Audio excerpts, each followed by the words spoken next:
Pratt again. Oh, it's there! They never chanted his name in the pubs, they never painted his face across North London walls, but when things got ugly at Spurs, they turned and pointed at him. John Pratt wasn't a failure. He was a survivor. And in football, that's sometimes worse. When the dressing room emptied, when the stars found new contracts, Pratt stayed. He didn't run, he didn't flinch, and they hated him for it. He became the easy target, the fallback for frustration. The name shouted in anger when fans couldn't stomach what the club had become. Pratt's the problem. He's not good enough. Why is he still here? He heard it all, week after week, year after year. But he played. Every position, every shift. He carried the badge like a man dragging a broken flag through a war zone. And while the papers ignored him, while the chants were saved for prettier players, Pratt kept showing up. Not to shine, to serve. And in a game built to reward the loud, he paid the price for staying quiet and staying loyal. Subscribe if you remember the ones who bled in silence. John Arthur Pratt was born on June 26, 1948, in the grey grit of Hackney, a place where boots were scuffed before they were ever polished. He didn't come from fame. He came from discipline. No one circled his name in talent reports. But Spurs saw something in him, a kind of loyalty you can't teach. Youth career started at Brentford before Spurs, 1965, and in November 1965, at just 17 years old, they signed him. He wasn't a boy who dazzled, he was a boy who stayed late. The kind of player who showed up before anyone arrived and left after everyone else had already stopped believing.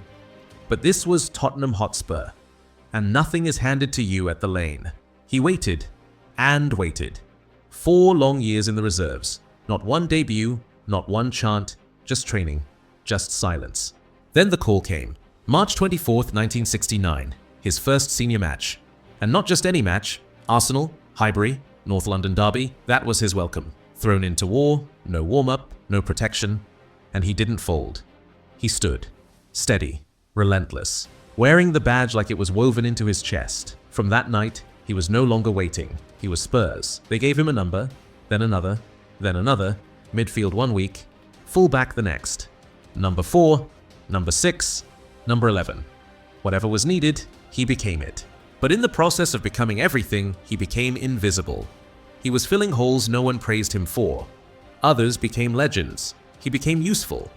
And in this game, useful gets forgotten fast. They never gave him a fixed role because they knew he'd do all of them. John Pratt wasn't picked for what he was. He was picked for what others weren't. From 1969 to 1980, he became Spurs' permanent emergency plan. Not the first name on the team sheet, but the one managers trusted when the first 11 broke. 415 appearances, 49 goals.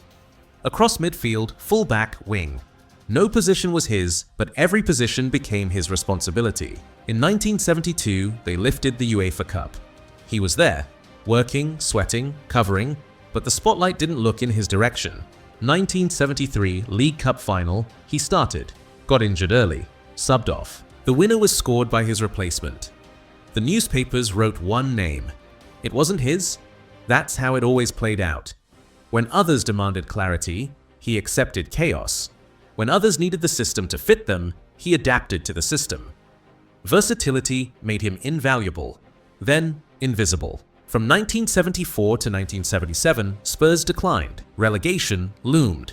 Players folded, but Pratt stayed, shifted roles, took the heat. And when the rebuild began, when fresh faces came in to save the badge, Pratt was still there, running, blocking, filling the space that history wouldn't bother to record. There was no highlight reel for what he did. No chant for a man who held the line while others took the credit. Too many positions, too many jobs, too much loyalty. That's why they forgot him. He didn't leave when things got ugly. And that's exactly why they turned on him. When Spurs slipped into mediocrity, they didn't blame the ones who abandoned the badge. They blamed the one who kept showing up. He's not Spurs standard. Why is he still playing? He's the reason we're falling. He heard it in the terraces, in the pub echoes, even in the headlines, where his name became a punchline instead of a backbone. He never snapped back.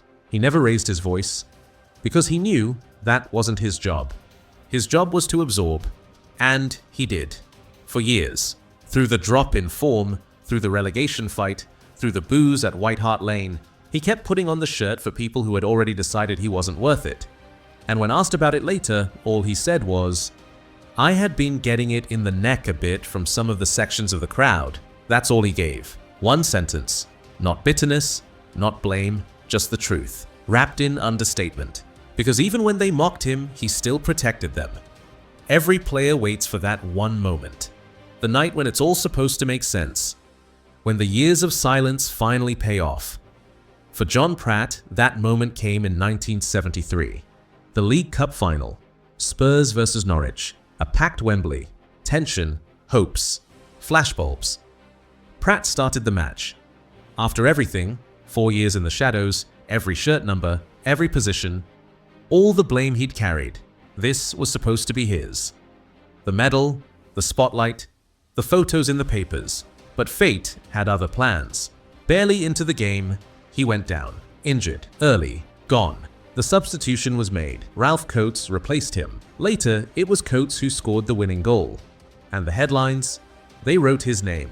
Not Pratt's, not the man who earned the right to be remembered. There was no interview, no fanfare, no redemption arc. Pratt disappeared from that story like he disappeared from so many. Even though he got the medal, he wasn't in the moment. He didn't lift the trophy. He didn't feel the roar. He just watched as someone else lived the night that was meant to heal everything. And, like always, he said nothing. Because John Pratt wasn't built for drama. He was built to carry disappointment without making others feel it. But deep down, that final never left him. He gave his best years to a team that was breaking. And when they started building again, they left him in the rubble. John Pratt was never part of the plan. He was just the one who kept the lights on while the architects were still arguing.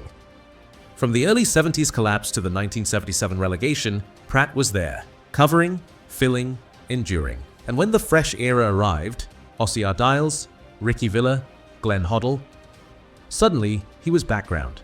No ceremony, no handover, just silence. The club was climbing again. New shirts, new energy, new vision.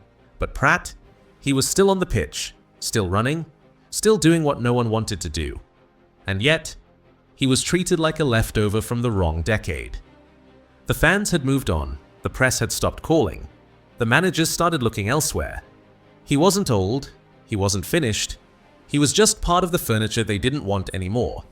The same crowd that had once jeered him now didn't even acknowledge him. He was no longer scapegoated because he was no longer seen, and in return, they rewrote the era without his name in it. That's the worst kind of betrayal. Not being remembered as a villain, but not being remembered at all. Coached Spurs, youth, charter reserves, assistant manager until 1986. He gave them everything. 15 years, over 400 matches, tens of thousands of hours, training in the dark, traveling to away grounds no one remembers, covering teammates who got the glory, shielding a club that never shielded him back. And when it ended, there was no parade, no speech, no banner that read, in May 1978, they gave him a testimonial. Spurs versus Arsenal at White Hart Lane. One match, a quiet nod, then silence. By 1980, he was gone. Not to punditry, not to Europe, but to Portland Timbers in the NASL. He played there like he always had.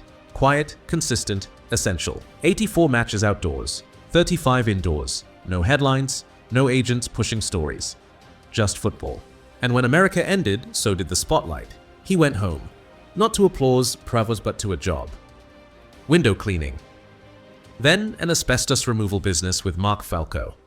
The kind of work that doesn't make back pages. The kind of work you do when you've learned to carry weight without being seen.